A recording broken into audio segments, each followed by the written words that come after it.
قیامت والے دن جو سونا اور چاندی انہوں نے جوڑے ہوئے ہیں یہ گرم کر کے پگھلا کے ان کے ماتھوں پر، ان کی کروٹوں پہ، ان کی پیٹھوں پہ داغے جائیں گے کہ یہ وہ مال تھا جو تم نے جوڑا تھا اور اللہ کی راہ میں اس میں سے صدقہ اور خیرات اور فرض زکات ادا نہیں کی تھی۔ لیکن اگر آپ علماء سے مراد یہ لے رہے ہیں کہ جنہوں نے جو ہے وہ مکے اور مدینے کے نام کے اوپر اپنی گاڑی میں سواریاں سوار کر کے جا کے اجمیر شریف، بغداد شریف، دیوبند شریف، بریلی شریف اتار دی ہیں، تو سر ان علماء کو تو ہم ماننے کے لیے تیار نہیں ہیں۔ یہ تو غداری کر رہے ہیں، یہ تو دھوکہ دے رہے ہیں۔ جو بخاری مسلم میں حدیث ہے، تم سے اگلی قومیں اس لیے ہلاک ہوگی کہ ان کے اشرافیہ کے لیے اور قوانین ہوتے تھے اور عوام الناس کے لیے اور۔ اللہ کی قسم اگر میری بیٹی فاطمہ بھی چوری کرتی میں اس کے بھی ہاتھ کٹوا دیتا۔ اہل انجیل کو چاہیے کہ قرآن اپنی کتاب کے مطابق فیصلہ کریں، تو اہل قرآن کو بھی چاہیے اپنی کتاب کے مطابق فیصلہ کریں۔ اہل قرآن تو ہم ہیں نا۔ انا انزلنا التوراۃ، بے شک ہم نے ہی نازل کی تھی تورات، فیہا ھدی و نور، اس میں ہدایت اور نور تھا، یحکم بہا النبیون الذین اسلموا، اسی کے مطابق حکم دیتے تھے انبیاء کرام جو ہمارے تابع فرمان تھے، سر تسلیم خم کرنے والے تھے ہمارے سامنے، للذین ہادوا، یہودیوں کو، والربانیون، اور جو ربانی اللہ والے لوگ تھے، آج کے دور میں آپ کہہ لیں ماڈرن صوفیاء، والاحبار، اور جو راہب تھے، جو علماء تھے۔ احبار وہ علماء جو علم کی گہرائی میں اترے ہوئے ہوں۔ یہ دو ٹرمز یوز ہوتی ہیں نا، احبار اور رہبان، عالم اور اللہ والے، وہ بھی اسی کے مطابق فیصلہ کرتے تھے۔ فیصلہ یہ نہیں کہ صرف انہوں نے کوئی مقدمہ چوری کا آ گیا تو اس کے مطابق فیصلہ کرنا ہے۔ فیصلہ یہ کرنا ہے کہ انہوں نے یہ بتانا ہے کہ اللہ تعالیٰ نے قرآن اور سنت یا اس زمانے میں تورات اور انبیاء کی سنت میں کیا احکامات دیے ہیں، معاشرتی زندگی کے حوالے سے، آئلی زندگی کے حوالے سے، انڈیویجول کی زندگی کے حوالے سے، حکومت کے حوالے سے، ہر لحاظ سے۔ بِمَسْتُحْفِظُوا مِن کتاب اللہ، بسبب اس کے کہ وہ علماء اور اللہ والے محافظ بنائے گئے تھے اللہ کی کتاب کے، وَكَانُوا عَلَيْهِ شُهَدَاءَ، اور وہ اس پر گواہ بھی تھے، گواہی بھی دیتے تھے کہ وہی ہم چیمپئن ہیں جی، ہم اس کتاب کے ماننے والے ہیں۔ اور ظاہر ہے کہ علماء ہی محافظ ہیں۔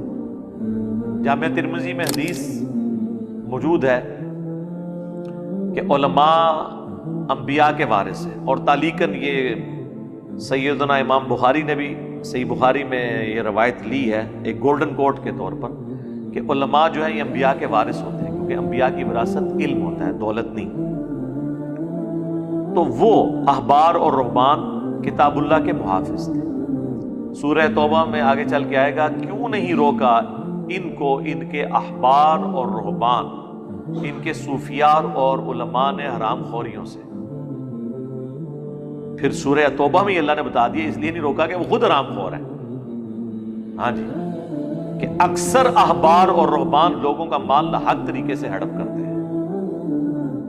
پھر اللہ تعالیٰ نے جا کر اس کو کنکلوڈ کیا کہ قیامت والے دن جو سونا اور چاندی انہوں نے جوڑے ہوئے ہیں یہ گرم کر کے پگھلا کے ان کے ماتھوں پر، ان کی کروٹوں پہ، ان کی پیٹھوں پہ داغے جائیں گے کہ یہ وہ مال تھا جو تم نے جوڑا تھا اور اللہ کی راہ میں اس میں سے صدقہ اور خیرات اور فرض زکات ادا نہیں کی تھی۔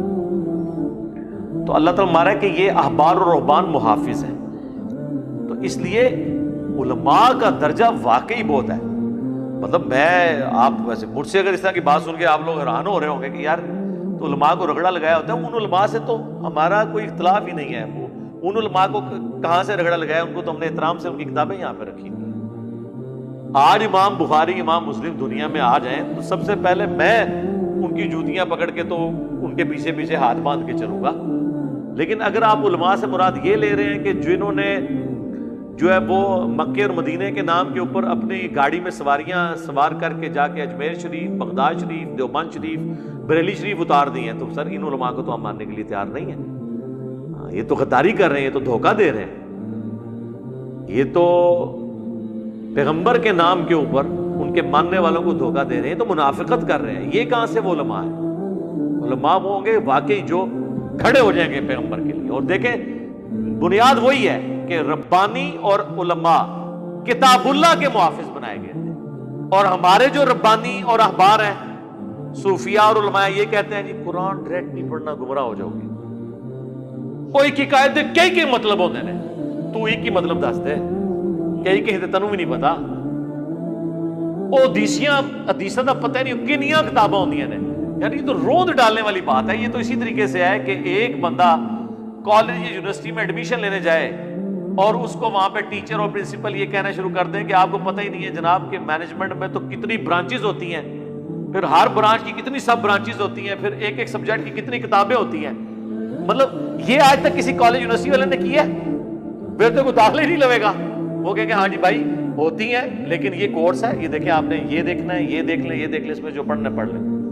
یہ تو پہلے ہی روم ڈال کے بیٹھ جاتے ہیں جن کے پاس کتاب ہی ایک ہے, ٹیکسٹ بک, اور کتاب تو ایک ہی ہے نا, اس پہ کیا 50 مطلب ہوتے ہیں جی گلاں دے. یعنی نعوذ باللہ اللہ نے کوئی دھوکہ دیا ہوا ہے قرآن میں. قرآن تو کہہ رہا ہے کتاب فصلت آیات, یہ قرآن وہ ہے جس کی آیات ہم نے خود کھول کے تفصیل کے ساتھ بیان کر دی ہے. اب مجھے بتائیں اس کتاب کے اندر کون سی ایمبیگوٹی ہے, کون سا ابہام ہے کہ کہتے ہیں کئی مطلب ہوتے ہیں. ان سے پوچھے کئی مطلب کون سے مطلب؟ اللہ تو بالکل واضح کہہ رہا ہے وَلَقَدْ يَسَّرْنَا الْقُرْآنَ لِلذِّكْرِ فَهَلْ مِن مُدَّكِرٍ. قرآن نصیحت کے لیے آسان ہے کوئی اس سے نصیحت حاصل کرنے والا؟ اور وہ بس وہ جو کئی مطلب ہے نا, جو اس کا اپنا مطلب ہوتا ہے نا, اس کے علاوہ سارے مطلب وہ بیان کرتے ہیں, وہ اپنا نہیں کرتے جو اس آیت میں لکھا ہوا ہوتا ہے. وہ کئی مطلب وہ ان کے اپنے ہی ہوتے ہیں. وَكَانُوا عَلَيْهِ شُهَدَاءَ, اور وہ اس پر گواہ بھی تھے. فَلَا تَخْشَوُا النَّاسَ, پس نہ ڈرا کرو لوگوں سے, وَخْشَوْنِی, مجھ سے ڈرو. وَلَا تَشْتَرُوا بِآيَاتِي ثَمَنًا قَلِيلًا, اور مت بیچا کرو میری آیات کو تھوڑی قیمت لے کر. مجھے بتائیں یہ خطاب کس سے ہو رہا ہے کہ چند ٹکوں کے عوض میری آیات نہ بیچو؟ یہ آیات کون بیچتا ہے؟ عوام.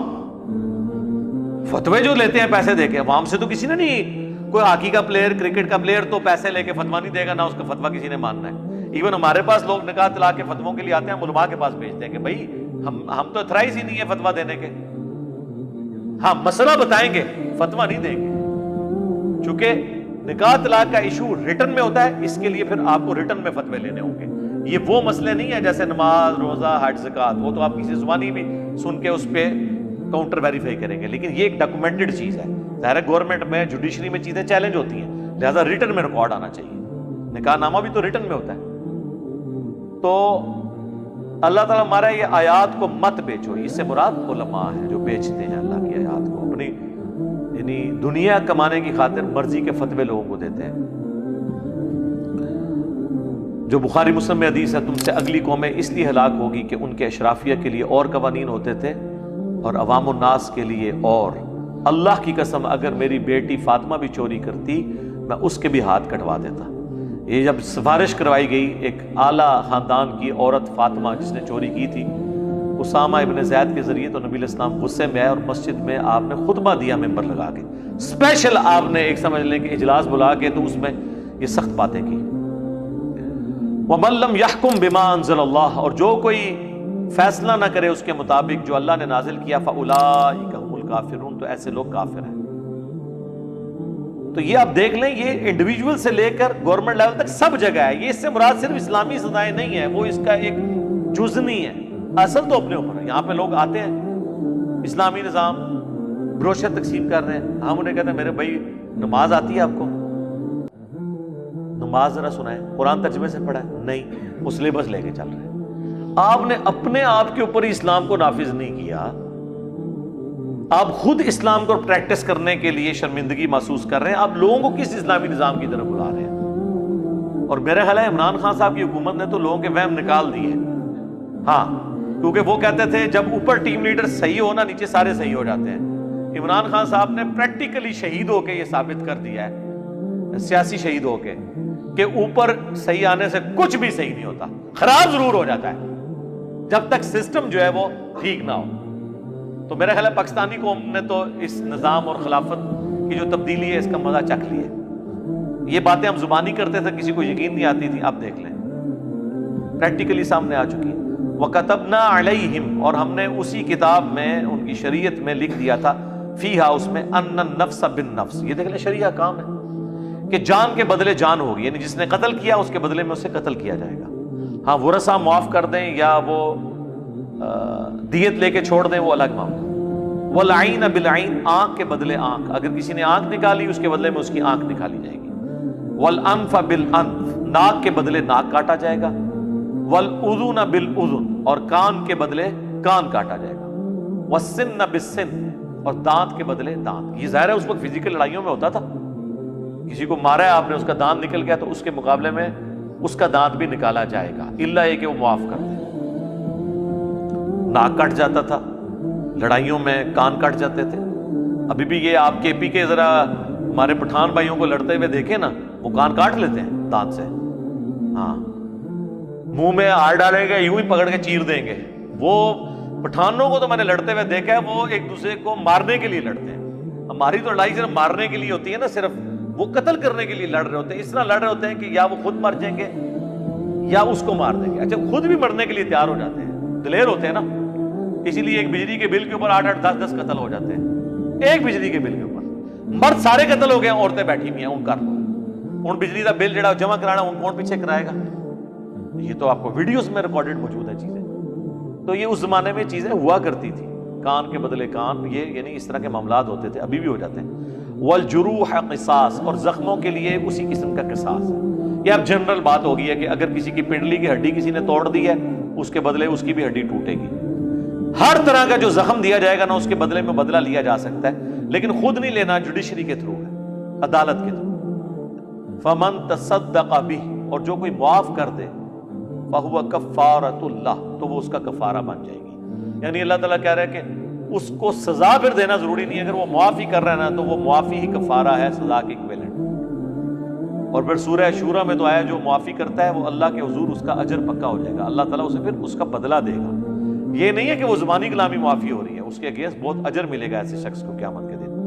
وَمَن لَّمْ يَحْكُمْ، اور جو کوئی اس کے مطابق فیصلہ نہ کرے، بما انزل اللہ، جو اللہ نے نازل کیا، فَأُولَٰئِكَ هُمُ الظَّالِمُونَ، تو ایسے لوگ ہیں ظالم.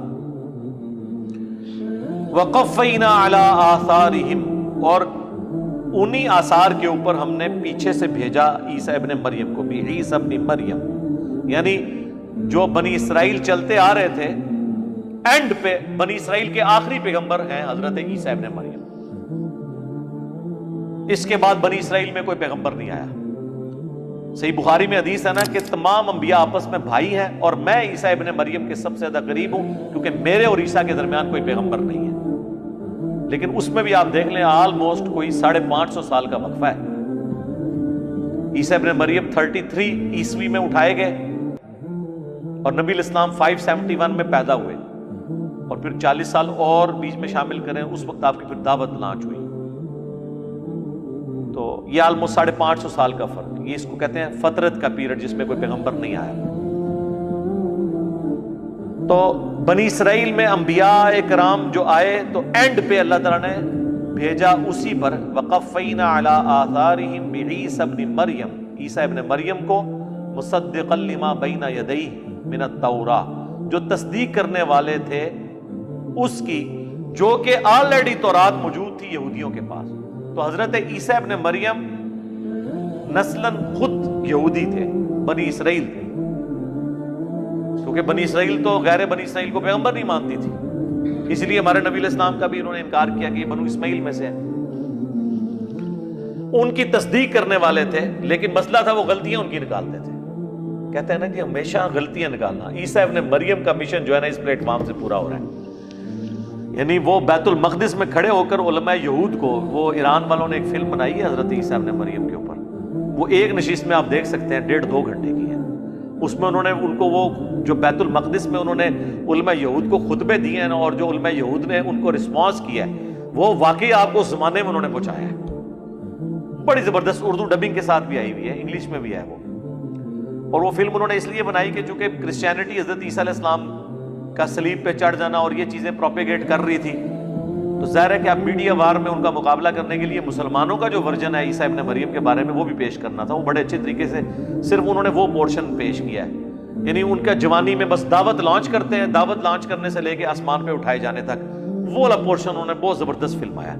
ہماری ویب سائٹ اہلسنت پاک.com پہ بھی وہ رکھی ہوئی ہے مووی، آپ دیکھ سکتے ہیں. اس میں انہوں نے واقعی فلمایا کہ وہ کس طریقے سے آ کے ان کو باتیں کرتے ہیں. اب وہ ان کی عمر تو ہے وہ ہارڈلی 25 سال، وہ سامنے بیٹھے ہوئے ہیں بابے، جس کی داڑھی سفید ہو اس کے سامنے کالی داڑھی والا کیا کر سکتا ہے؟ وہ آ کے ان کی غلطیاں نکالتے ہیں کہ بتاؤ بھی تورات میں تو یہ سود کھانا حرام لکھا ہوا ہے، تم لوگ کیوں کھاتے ہو؟ تو پھر وہ ان کو مارنے کی کوشش کرتے ہیں، پھر اللہ تعالیٰ غیبی طور پہ ان کو بچاتا ہے، وہ پھر وہاں سے بچا کے نکال لیتا ہے. وہ انہوں نے سارا فلمایا بڑے اچھے انداز میں. حالانکہ عیسیٰ ابن مریم تورات کی تصدیق کر رہے تھے. وَآتَيْنَاهُ الْإِنْجِيلَ، ہم نے انہیں انجیل دی، فِيهِ هُدًى وَنُورٌ، جس میں ہدایت بھی تھی اور نور بھی. وَمُصَدِّقًا لِمَا بَيْنَ يَدَيْهِ، اور وہ تصدیق کرنے والی تھی جو ان کے پاس پہلے موجود تھا، من التوراۃ، تورات میں سے، وَهُدًى، اور وہ ہدایت تھی، وَمَوْعِظَةً لِّلْمُتَّقِينَ، اور وہ پرہیزگاروں کے لیے نصیحت. ہدایت اور نور، یعنی ایک تو اللہ کی طرف سے ہدایت آئی ان لوگوں کے لیے جن کے پاس یہ کتاب آئی، اور پھر یہ نور بھی ہے کہ جب تک لوگ اس کتاب کو پڑھیں گے اس سے ہدایت حاصل کریں گے. لیکن چونکہ اب وہ ٹیمپر ہوئی ہیں تو وہ اللہ تعالیٰ نے پھر آگے قرآن کا بھی ذکر کیا ہے. تورات کا ذکر ہے، قرآن کا ذکر بعد میں آئے گا. پہلے اولڈ ٹیسٹمنٹ کا ذکر، پھر یہ انجیل نیو ٹیسٹمنٹ کا، پھر آگے قرآن کا آئے گا. وَلْيَحْكُمْ أَهْلُ الْإِنْجِيلِ بِمَا أَنزَلَ اللَّهُ فِيهِ، اب اہل انجیل کو بھی چاہیے کہ وہ اس کے مطابق فیصلہ کریں جو اللہ نے نازل کیا ہے. اور ڈاکٹر اسرار صاحب کہتے تھے اس کو فلنگ دا بلینکس کر دیں، کہ انجیل کی جگہ آپ قرآن لگا لیں. اگر اللہ کہہ رہا ہے کہ اہل انجیل کو چاہیے کہ قرآن اپنی کتاب کے مطابق فیصلہ کریں، تو اہل قرآن کو بھی چاہیے اپنی کتاب کے مطابق فیصلہ کریں. اہل قرآن تو ہم ہیں نا. وَمَن لَّمْ يَحْكُم بِمَا أَنزَلَ اللَّهُ، اور جو کوئی فیصلہ نہ کرے اس کے مطابق جو اللہ نے نازل کیا، فَأُولَٰئِكَ هُمُ الْفَاسِقُونَ، تو ایسے لوگ ہیں فاسق. تو یہ تینوں آیات کور ہو گئی. کافر ہیں، ظالم ہیں، فاسق ہیں جو کتاب اللہ کے مطابق فیصلہ نہیں کرتے. اس میں یہود و نصارہ کو بیسیکلی یہ بھی اللہ تعالیٰ نے تنبیہ کی کہ تمہاری کتابوں کا تقاضا یہ تھا کہ تمہاری کتابوں کا پریکٹیکلی مصداق بن کے نبی علیہ السلام اور قرآن آیا ہے. ان پہ ایمان لانا بھی تمہارے کتاب پر عمل کرنا ہی ہے.